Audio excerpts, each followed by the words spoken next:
안녕하세요. 아재 책톡입니다. 오늘은 리처드 로저크랜스의 서양의 부활이라는 책으로 왜 자유무역은 작은 나라의 생존에 결정적인가 라는 주제로 이야기해 보려고 합니다. 로저크랜스 교수는 미국의 저명한 국제정치학자로 하버드 대학교 교수이고 미국 국무부에서도 일했다고 합니다. 이 책은 미국의 저명한 외교 저널인 포린 어페어스의 2013년 올해의 책으로 선정되었다고 합니다.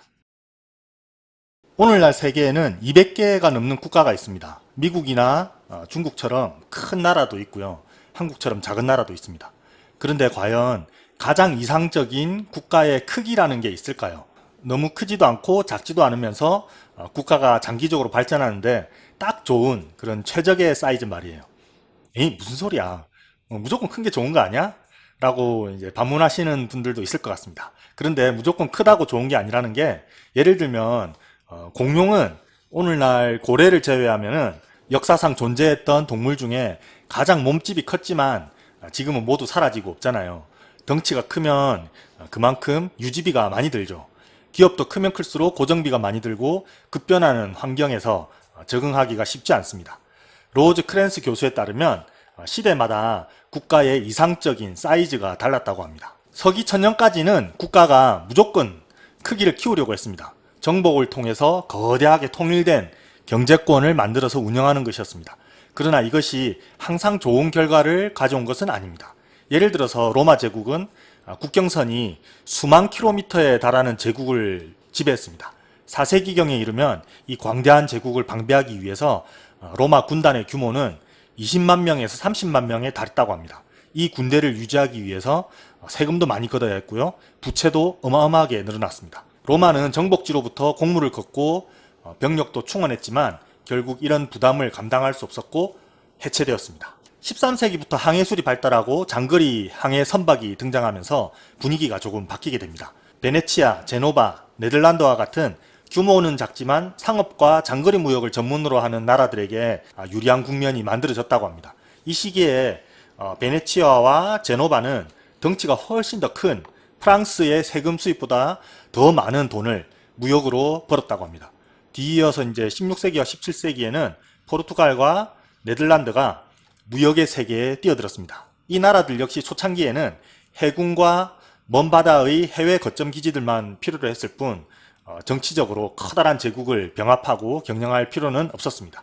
한마디로 이 작은 무역 국가들은 유지비가 적게 들면서 수익성이 아주 뛰어난 날렵한 나라들이었던 것이죠. 그런데 다시 한번 판도가 바뀌기 시작합니다. 1500년 전으로 화약이 전쟁에 널리 사용되면서 작은 나라들이 존립하기가 힘들어집니다.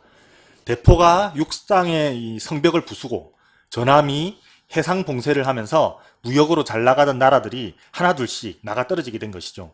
그러면서 너무 크지도 않고 너무 작지도 않은 적당한 규모의 영토를 가진 가장 효율적인 사이즈의 국민국가가 대세가 됩니다. 영국, 프랑스, 독일 같은 나라들이죠. 또 이 나라들은 초창기에 중상주의라는 경제정책을 썼는데요. 중상주의는 국가의 부는 그 나라가 보유한 금과 은의 양이다 라는 생각입니다. 그래서 금, 은을 최대한 확보하려고 했고, 그러기 위해서는 무조건 수출을 늘리고 수입을 줄이려고 했습니다. 그러다 보니까 열린 무역을 선호하는 작은 상업 국가들이 점점 설 자리가 없어지게 되었다고 합니다. 그렇다면 무엇이 국가의 이상적인 크기를 결정할까요? 로저크랜스 교수는 이것을 국제무역의 개방성이라고 이야기합니다. 국제무역이 자유롭고 개방되어 있을 때는 작은 국가가 유리합니다. 그러니까 누구나 상업 질서에 참여할 수 있고 그 참여 비용으로 아주 과도한 군사비를 지출하지 않을 때, 그럴 때는 몸집이 작은 나라들이 잘 나갔습니다. 위대한 해상 국가들은 강력한 해군을 가졌지만 막대한 비용이 드는 지상군을 필요로 하지는 않았습니다. 상품을 확보하고 그걸 이제 내다 팔 수 있는 시장만 있으면 인구와 영토, 자원은 별로 필요로 하지 않았다는 것이죠. 자유로운 국제시장이 있는 한 필요한 자원은 그냥 사면 되는 거니까요. 이럴 때 이제 작은 나라들의 효율성은 극대화될 수 있습니다. 그런데 반대로 국제무역이 제한되거나 아예 폐쇄되어 버리는 시기에는 큰 나라들이 훨씬 유리합니다. 수출할 수 있는 해외 시장이 사라져 버리면은 자국민에게만 팔 수 있잖아요. 이런 상황에서는 작은 나라들은 위태롭게 되고 인구와 원료가 풍부한 큰 경제 단위가 더 나은 성과를 거두게 됩니다. 역사에서 이런 흐름이 19세기 후반에 특히 두드러지게 나타났는데요. 바로 이게 제국주의 시대를 만들었습니다. 19세기 후반에는 산업혁명으로 생산성의 일대 혁신이 일어났지만 수요가 적으니까 경제가 자주 불황에 빠졌습니다. 특히 이제 1873년에서 1896년에 이제 대불황기에 유럽과 미국이 관세를 경쟁적으로 올리면서 경제 전쟁이 벌어졌어요. 이 관세 장벽이 높아지면서 글로벌 교역 체제가 폐쇄되니까 해외의 식민지를 확보할 필요성이 대두되었습니다. 당시에 영국의 이제 외무장관이었던 로즈버리 경은 식민지 확보에 대해서 이렇게 말했는데요. 미래를 위해 식민지 소유권의 말뚝을 박는 일, 국제무역의 개방성이 약화되는 상황에서 제국이 곧 판로가 된 것이죠. 이 지도는 1900년 전후로 해서 아프리카를 식민화한 유럽 열강들의 진출 상황을 표시한 것입니다. 30년이라는 아주 짧은 시간 동안 이렇게 맹렬한 식민화가 이루어졌습니다. 제국주의가 절정을 달리던 시기죠. 여기 이제 이 파란색은 프랑스의 점령지로 아프리카를 이제 횡으로 크게 점령하고 있죠. 그래서 이제 프랑스 아프리카라고 해서 아직도 아프리카에서 가장 영향력이 큰 나라를 프랑스로 꼽는다고 합니다. 이 살구색은 이제 영국 식민지인데요. 이집트에서 남아공까지 대륙을 종으로 점령하고 있습니다. 1880년 이전에 이제 열대 아프리카의 영국 식민지는 영국이 남반구에 보유한 식민지의 2%에 불과했다고 하는데요. 1938년에 가면은 거의 60%를 차지하게 되었다고 합니다. 다른 나라들도 아프리카 대륙의 남은 부분을 나누어 가졌습니다. 이제 독일 식민지가 이 초록색 부분들이고요. 이태리는 지금의 리비아 지역을 점령했습니다. 그리고 여기 이 자주색이 벨기에 식민지인데요. 벨기에는 콩고 지역을 점령했는데 서구 식민지 흑역사의 최고봉입니다. 얼마나 그 식민 통치가 가혹했냐면요. 살인, 기아, 질병으로 원주민 1000만 명이 사망했다고 합니다. 그러면 무역국가 모델은 완전히 끝난 것이냐? 아닙니다. 이 작은 무역국가들은 미국의 부상으로 새로운 기회를 맞습니다. 미국은 좀 독특한 케이스인데요.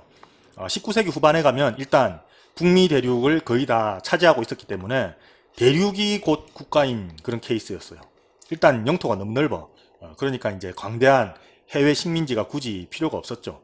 그리고 그 본격적인 식민지 경쟁을 하기에도 너무 후발주자였어요. 그래서 미국은 초창기부터 오픈도어 팔러시라고 해서 문호 개방 정책, 그러니까 이제 개방된 국제 무역 체제를 주창합니다. 당연히 그럴 것이 폐쇄된 식민지 체제가 미국에는 경제적으로 좋지 않았으니까요. 이 그림은 미국의 오픈도어 팔러시를 묘사한 그림인데요. 19세기 말에 세계 곳곳을 식민한 유럽 열강들이 이제 중국까지 나눠 먹으려고 모여들었는데 미국이 이제 그러면 안 된다 하고 딱 버티고 서 있죠. 중국을 두고 자유롭게 경쟁해서 이렇게 해야지 식민지로 분할하면 안 된다는 것입니다. 미국은 2차 대전이 끝나니까 영국을 비롯한 주요 이제 제국주의 열강들에게 제국을 해체하라고 압력을 가합니다. 미국이 채권자였기 때문에 유럽의 열강들이 찍소리를 못했어요. 또 미국은 2차 대전이 끝난 후에 전 세계 GDP에서 40%를 차지할 정도로 막강한 경제 대국이었기 때문에 진정한 패권의 지위에 올랐죠. 엎친 데 덮친 격으로 제국주의 지배는 식민지 각국들에서 민족주의 저항을 불러왔습니다. 그렇게 해서 1950년대에 수많은 나라들이 신생 독립국으로 탄생하게 되었습니다. 제국주의가 그 수명을 다한 것이죠. 여기서 미국도 제국주의지 뭐 이상한 소리 하지 마라 이렇게 말씀하시는 분들도 있을 텐데요. 물론 뭐 미제국주의라는 말도 많이 쓰고 또 실제로 미국도 카리브해나 필리핀 같은 곳에서 제국주의 활동을 했습니다. 하지만 좀 더 협소하고 클래식한 정의에 비추어 보자면 미국은 제국주의 국가는 아니었다라고 볼 수 있을 것 같습니다. 그런데 여기에 또 하나의 중요한 변수가 등장했습니다. 바로 냉전이 시작된 것이죠. 2차 대전 후에 소련과 동유럽을 중심으로 사회주의 국가들이 등장했고 식민 지배를 받아왔던 아시아와 아프리카에서도 소련의 우호적인 나라들이 쏟아져 나왔어요. 이렇게 되니까 미국은 이제 본의 아니게 그 자유세계의 리더가 되어서 서유럽과 아시아의 뭐 일본, 남한, 대만 같은 나라들에게 자유무역 체제의 거대한 장을 열어주게 되었습니다. 그 이유가 뭐가 됐든 간에 뭐 전략적 필요에 의해서든 뭐든 그 자유시장과 자유무역을 중심 가치로 하는 그런 세계가 미국의 지도력 하에 만들어진 것입니다. 그것이 비록 세계 반쪽에 불과하더라도 말이에요. 이 자유무역 질서라는 무대는 작은 무역국가들에게 다시금 기회로 작용했습니다.